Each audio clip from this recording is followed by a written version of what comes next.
கிறிஸ்துவுக்கு பிரியமானவர்களே, உங்கள் அனைவருக்கும் வணக்கம். இந்த நாளில் நாம் தியானிக்க போகிற வசனம் ஏசாயா 54ஆம் அதிகாரம் 1ஆம் வசனத்தின் முன்பகுதி. உனக்கு விரோதமாய் உருவாக்கப்படும் எந்த ஆயுதம் வாய்க்காதே போம். ஆம் பிரியமான அன்பு பிள்ளைகளே, இந்த உலகத்தில் நமக்கு விரோதமாக நேர் எழும்புவாங்க. சில சமயங்களில் நம்ம வீட்டில் உள்ளவங்களை என்ன செய்வாங்க, நமக்கு விரோதமாக எழும்புவாங்க. அது பிள்ளைகளாக இருக்கலாம், கணவனாக இருக்கலாம், இல்லை மனைவியாக இருக்கலாம், அல்லது நம்ம உடன் இருக்கிற தாய் தகப்பன்னு கூட நமக்கு ஒரு சூழ்நிலைகள் எனக்கு என்ன செய்யும், நமக்கு விரோதமாக காணப்படும். அதை விட்டிங்கன்னா நிறைய இடங்களில் பார்க்கும்போது, வேலை போக ஸ்தலங்களில் பார்க்கும்போது, எப்படி நம்ம வேலை செஞ்சாலும் சில இடங்கள் நமக்கு விரோதமாக நிறைய பேர் காணப்படுவாங்க. அக்கம் பக்கத்தில் உள்ள நபர்கள் விரோதமாக காணப்படுவாங்க. இப்படி எல்லா வாழ்க்கையிலும் நிறைய சூழ்நிலைகள் நம்ம கவனிக்கும் பொழுது விரோதமான அநேக காரியங்கள் என்ன செய்யும், நமக்கு காணப்படுகிறது. அதனால தேவன் இந்த இடத்துல ஒரு வசனத்தை நமக்கு குறிப்பிடுகிறாரு, உனக்கு விரோதமாய் உருவாக்கப்படும் எந்த ஆயுதம் வாய்க்காதே போகும்.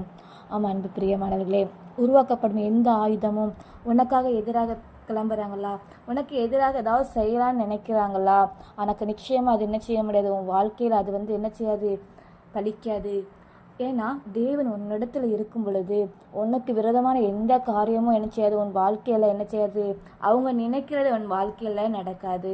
அதனால் நீ கவலைப்படாதீங்க. இசப்பா என்ன ஆசீர்வதிங்க, என் குடும்பத்தை பாதுகாத்து கொள்ளுங்க, எனக்கு விரோதமாக சில காரியங்கள் எழும்புகிறது அப்படின்னு சொல்லி உங்களுடைய காரியங்கள் அனைவற்றையும் தேவனிடத்தில் நீங்கள் முறையிடும் பொழுது அவர் நிச்சயமாய் உங்களுக்கு என்ன செய்வார், அந்த விரோதமாக எழும்புகிற காரியத்திலிருந்து நிச்சயமாக உங்களுக்கு என்ன செய்வார், விடுதலை தருவார்.